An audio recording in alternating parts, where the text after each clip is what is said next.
A black maid slipped into the master bedroom in the dead of night. Her hands trembled as she opened the billionaire's safe, pulling out stacks of cash in sealed envelopes.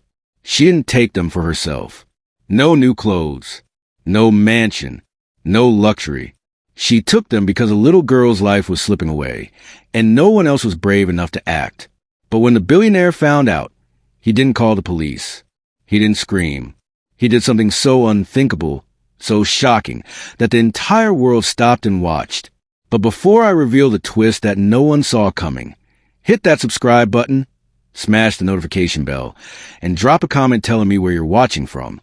Because this story isn't just about theft. It's about sacrifice, betrayal, and a billionaire's decision that will leave you speechless. Her name was Tasha Brown, a 32-year-old black woman with cocoa dark skin, high cheekbones, and a quiet grace that came from years of hardship.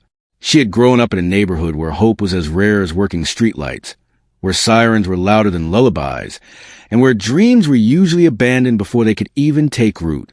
Life had not given her many chances. When her mother fell ill, Tasha made a choice most young women never should have to make.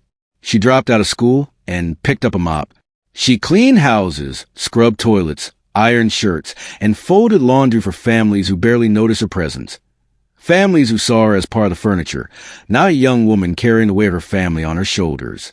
But fate has strange ways of placing people where they're meant to be. One cleaning job led her to the Whitmore Mansion, the largest estate in the city. A home dripping with chandeliers, marble floors, and a billionaire's fortune. The man who owned it was Richard Whitmore, a name plastered across newspapers, magazines, and the business pages. He was powerful, wealthy, and untouchable. Most maids didn't last long working in that house. The pressure, the cold stares, the long hours. It was too much, but Tasha stayed. Not because the paycheck was extraordinary. No, she stayed because of a girl, Emily Whitmore, Richard's only daughter. Emily was just 12, with golden curls that bounced when she laughed, porcelain skin, and a smile that could brighten even the darkest halls. She wasn't like her father. She saw Tasha, truly saw her. She'd sneak into the kitchen at night, whispering, "Miss Tasha, don't tell Daddy," before sliding a cookie across the counter. Emily became the little sister Tasha never had. Her laughter was a light in the cold mansion until tragedy came knocking. It began so subtly no one thought much of it. A fainting spell here. A sudden drop to the floor during playtime there. Doctors said it was exhaustion, maybe low iron, nothing more. But then came the nosebleeds, long, uncontrollable streams of crimson that stained Emily's little hands and sent servants running in panic. Tests followed. Hospitals. White coats. Machines humming in sterile rooms. And then the words that ripped through the Whitmore mansion like a death sentence. A rare heart condition. Richard Whitmore did what billionaires do. He moved mountains. He called the best specialists across the globe, booked private jets for consultations, and opened his wallet without blinking. But the truth was merciless. Emily's survival depended on a high-risk, experimental surgery abroad. It was costly, dangerous, and carried no guarantees. Richard could afford it, every cent of it. But it wasn't the money that held him back. It was a shadow of fear. He had already buried his wife years ago, lost to childbirth complications. The memory haunted him daily. Losing Emily would not just wound him, it would finish him. So he stalled. He demanded alternatives. "Find me another way," he barked at doctors. Money isn't the issue. But in the quiet of his study, fear chained him still. Tasha saw what Richard refused to face. Each day, she watched Emily shrink. The girl's laughter faded into silence. Her once bright eyes dulled, her tiny hands clutching her chest as though trying to hold her heart in place. And in the whispers of nurses who thought no one was listening, Tasha heard the truth. The billionaire's daughter doesn't have much time. It was then that Tasha's heart hardened. That night she resolved to do something reckless, desperate, an act that would change all their lives forever. It was just past midnight, when the mansion was at its quietest. The chandeliers had long gone dark. The guards rotated shifts outside, and only the soft electronic hum of security cameras kept watch. The halls felt like they were holding their breath. Tasha's footsteps were featherlight, but her heart slammed in her chest like a war drum. Every creak of the polished floorboards sent a shiver up her spine. She knew exactly where she was going. Richard Whitmore's study, a room lined with books, maps, and power itself. No maid ever stepped inside. But tonight, she did. On the mahogany desk sat a sleek black briefcase, locked but not secure enough against trembling, determined hands.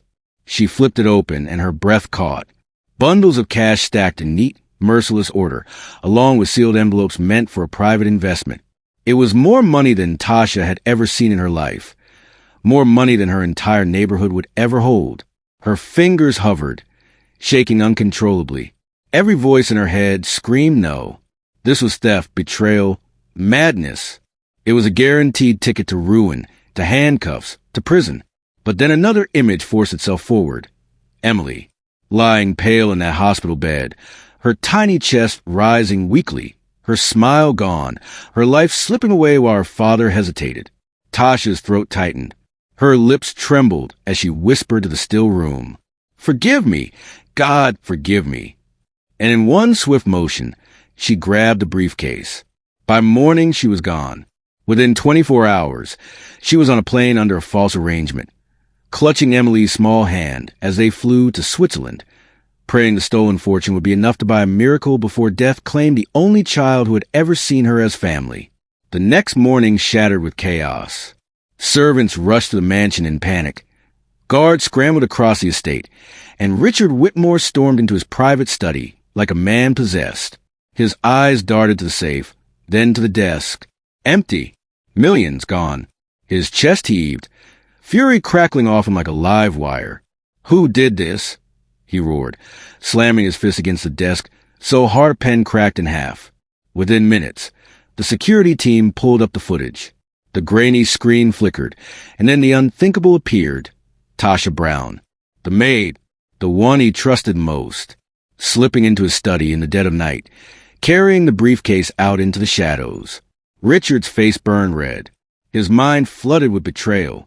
This woman, he had given her work, food, stability, and she had repaid him by stabbing him in the back. The media needed no time to feast. Headlines screamed across screens and newspapers. Black Maid robs billionaire. Inside job, Whitmore Maid betrays family.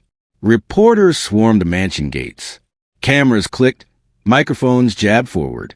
Police sirens wailed as cars tore down streets searching for her. Neighbors whispered behind manicured lawns, shaking their heads at the scandal. Richard's fury only deepened. To be made a fool of, to be mocked in public by a maid? It was humiliation layered with rage. But then his phone rang.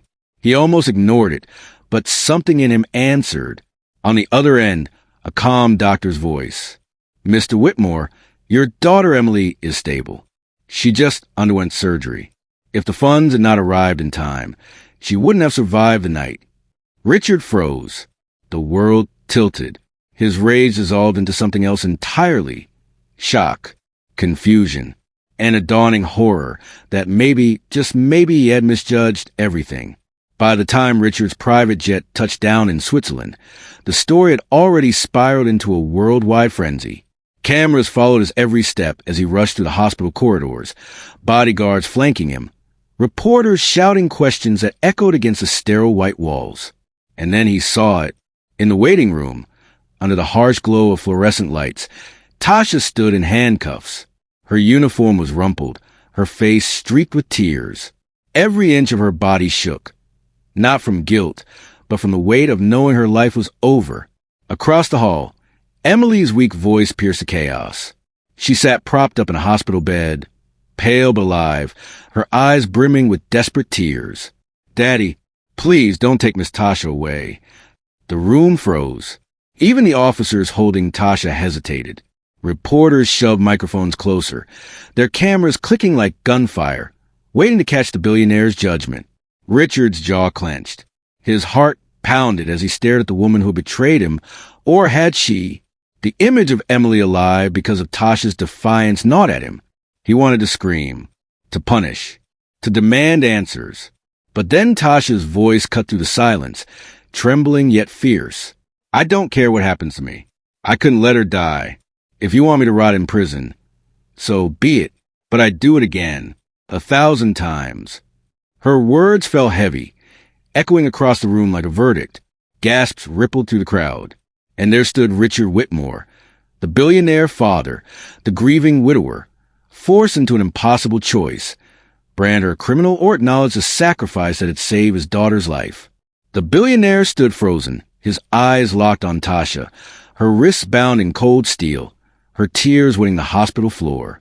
The police waited, pens poised for signatures, ready to drag her into a foreign prison where she'd be forgotten. The crowd of reporters leaned forward like vultures, hungry for blood. And then Richard exhaled. His hand rose slowly into the air.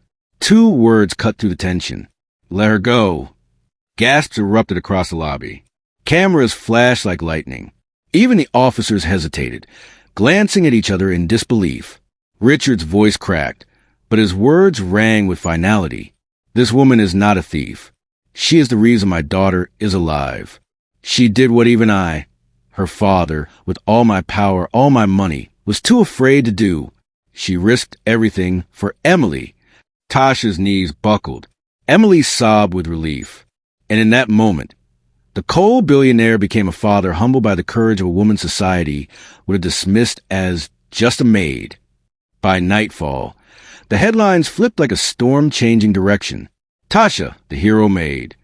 Billionaire praises woman who saved his daughter. From thief to savior, Richard didn't stop at words. He ordered the charges dropped immediately.